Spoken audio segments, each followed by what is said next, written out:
Cet objet-là, j'ai cru comprendre que c'était une enceinte acoustique qui était intelligente, mais qui en plus embarquait d'autres fonctionnalités, qui embarquait une caméra, qui embarquait un assistant vocal, qui embarquait là aussi une solution de télévision, un récepteur d'IPTV complet. Alors est-ce que là aussi j'ai tout compris?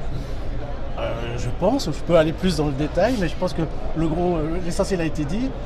Donc effectivement, c'est un décodeur fabriqué pour un opérateur majeur en Corée, KT pour ne pas le citer. KT Télécom, qui a demandé d'aller beaucoup plus loin qu'une traditionnelle enceinte Google Home ou une enceinte Alexa, puisque là on trouve vraiment des fonctionnalités très évoluées. Absolument, donc là par exemple on peut faire la vidéoconférence directement sur la télé. On a une caméra qui peut se déplacer comme ça, qui a un zoom optique. Donc là on est vraiment déjà dans du haut de gamme rien que pour la caméra. Les haut-parleurs, bien sûr, Harman Kardon ont un rendu extrêmement bon. Très haute qualité. On n'a pas besoin de micros locaux dans la pièce pour être capable d'interagir. On a ce qu'on appelle un Far Field Voice Recognition.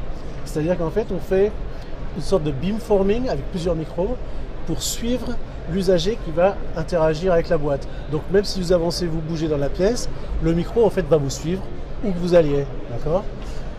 Ensuite, qu'est-ce que ça va permettre de faire? Ça va permettre, comme je disais tout à l'heure, de faire des visioconférences, mais ça vient avec une plateforme de service, un peu comme Alexa. Donc on peut commander des taxis, la nourriture, demander le temps qu'il fera, etc. le trafic sur la route.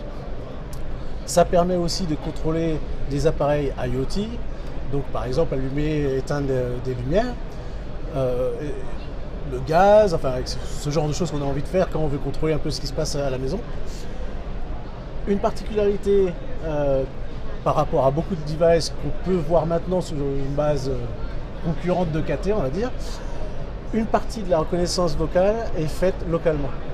Ça permet que pour des ordres dont on veut une réponse instantanée comme allumer la lumière, éteindre, allumer, programme plus, programme moins, etc., la reconnaissance vocale est faite par le chip iSilicon lui-même directement en local.